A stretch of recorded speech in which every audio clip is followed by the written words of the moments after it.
Vladimir Putin आज दुनिया का सबसे ताकतवर और फियर्ड इंसान है। कई एक्सपर्ट्स का तो ये तक मानना है कि वो सीक्रेटली दुनिया का सबसे अमीर आदमी है, एलन मस्क से भी ज़्यादा अमीर। पुतिन के पास 43 जेट्स हैं तो 7,000 से ज़्यादा कार्स। इतना ही नहीं, उनके पास सोने का बना हुआ एक आलीशान टॉयलेट तक है। जी हाँ, मैं मजाक नहीं कर रही हूँ। पुतिन पिछले 20 सालों से रशिया के सुप्रीम लीडर हैं, जो पूरे विश्व के सबसे ज़्यादा न्यूक्लियर वेपन्स को कंट्रोल करता है। तो चलिए जानते हैं कि आखिर पुतिन कैसे बना दुनिया का सबसे पावरफुल द व्लादिमीर पुतिन। छोटा पुतिन न तो कोई प्रिंस था, न ही किसी अमीर घराने से ताल्लुक़ रखता था, बल्कि वो एक मिडिल क्लास फैमिली में जन्मा था। पुतिन की माँ एक फैक्ट्री में काम करती थी, तो वहीं उनके पिता सोवियत नेवी में थे। वो एक कम्युनल का यानी कम्युनिटी हाउस में रहते थे, जहां घर के अंदर टॉयलेट तो छोड़िए, किचन तक नहीं हुआ करता था। पूरे परिवार को एक छोटे से कमरे में गुजारा करना पड़ता था। पुतिन कम्युनिज्म और गरीबी को अपने आसपास देखते हुए बड़े हुए थे। उन्हें अब नौकरी की तलाश थी। उनकी तलाश खत्म हुई, उन्हें केजीबी ने नौकरी दे डाली। केजीबी यूएसएसआर की सीक्रेट एजेंसी है, जैसे भारत की रॉ। अमेरिका और यूएसएसआर के बीच हुए कई कोल्ड वॉर्स में उन्होंने सीक्रेट ऑपरेशन को अंजाम दिया था। आज रशिया दुनिया का सबसे बड़ा देश है, मगर 1991 से पहले रशिया से भी बड़ा एक देश था। इस देश का नाम था सोवियत यूनियन। सिर्फ रशिया ही नहीं, 15 और बड़े देश इस यूनियन का हिस्सा थे। मगर साल 1991 में सोवियत यूनियन टूट गया, जिससे रशिया में पॉलिटिकल और इकोनॉमिकल क्राइसिस आ गई। पुतिन बताते हैं कि इस फैसले का इम्पैक्ट उनकी निजी जिंदगी पर बहुत ही ज़्यादा पड़ा था। साल 1991 से 1999 तक का समय रशिया के लिए काफ़ी ज़्यादा मुश्किल भरा रहा। बोरिस येल्त्सिन, जो उस वक्त रशिया के प्रेसिडेंट थे, उन्हें आज तक का सबसे घटिया प्रेसिडेंट माना जाता है।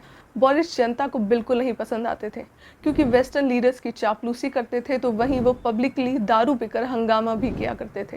ये हरकतें रशिया के ऑर्थोडॉक्स कल्चर को सूट नहीं कर रही थी। बोरिस के अंडर में रशिया गरीब होते चला गया। बोरिस की पॉलिसी ऐसी थी कि पूरी देश की इंडस्ट्री पर बस कुछ ही लोगों का कब्जा हो गया था। जैसे अभी आज के वक्त में अंबानी और अडानी अपनी हुकूमत हर सेक्टर में बढ़ा रहे हैं, कुछ उसी तरह 1996 में अमेरिका ने रशियन चुनावों को इन्फ्लुएंस करके बोरिस को वापस जिता दिया, मगर जनता को बोरिस बिल्कुल पसंद ही नहीं थे।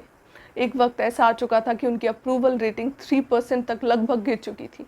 देश में हाल ये हो गया था कि बोरिस को मरवा देने की प्लानिंग भी होने लगी थी। लोग सड़कों पर प्रोटेस्ट करने लगे थे। बोरिस ने अपनी कमज़ोर सरकार को डिफेंड करने के लिए 1999 में डायनामिक पुतिन को प्रधानमंत्री बना दिया, क्योंकि रशिया का संविधान भारत जैसा नहीं है। वहाँ प्रेसिडेंट के हाथों में ज़्यादा पावर हुआ करती है। उसी वक्त रशिया के चेस्नियन में मिलिटेंट्स ने 300 रशियंस को मारा।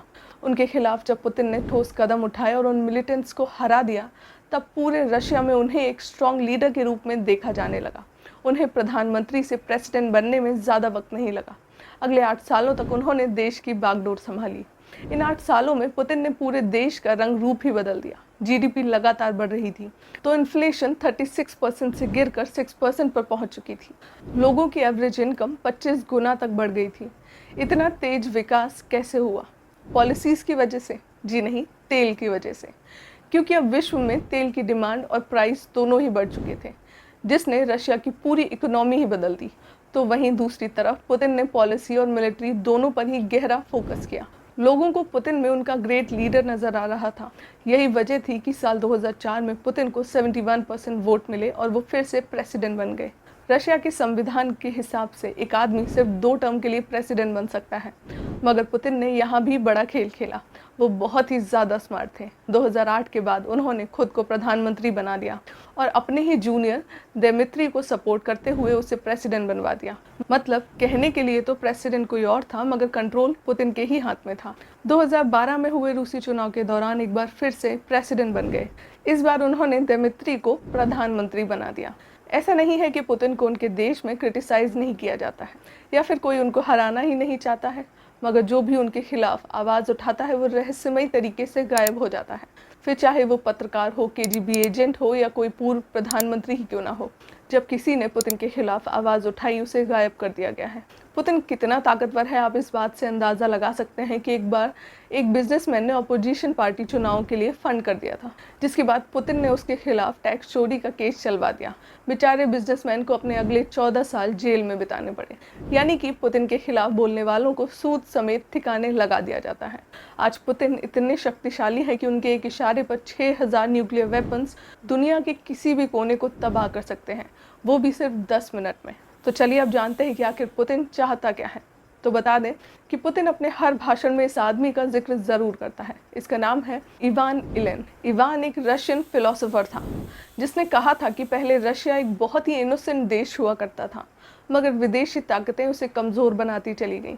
ऐसे में पुतिन अपने आप को ज़्यादा से ज़्यादा मजबूत बनाना चाहता है, इतना पावरफुल कि कोई उसे छू तक नहीं पाए, क्योंकि बचपन की गरीबी में उसने देखा था कि आखिर कमज़ोरों के साथ क्या होता है। आज ऑन पेपर पुतिन की संपत्ति $70 बिलियन बताई जाती है, मगर कुछ अच्छे फाइनेंशियल एनालिस्ट का मानना है कि उनकी वेल्थ $200 बिलियन से भी ज़्यादा है, जो कि उन्हें एलन मस्क से भी ज़्यादा अमीर बना देती है। ये वीडियो मैंने किसी विदेशी नेता का गुणगान करने के लिए नहीं बनाई है, बल्कि मेन रीज़न ये बताना है कि जियोपॉलिटिक्स में कोई किसी का दोस्त नहीं होता। ऐसे में भारत को प्रोटेक्ट करने के लिए हम कैसे लोगों से दोस्ती कर रहे हैं वो जानना भी बेहद ज़रूरी होता है। ऑन दिस नोट वीडियो को ख़त्म करते हैं। अगर आपको ये सच्ची कहानी पसंद आई हो तो लाइक और शेयर करना ना भूलें। ऐसी ही और वीडियोस के लिए मुझे फॉलो भी कर सकते हैं। जल्द ही फिर मुलाकात होगी एक नई वीडियो के साथ। तब तक के लिए नमस्कार।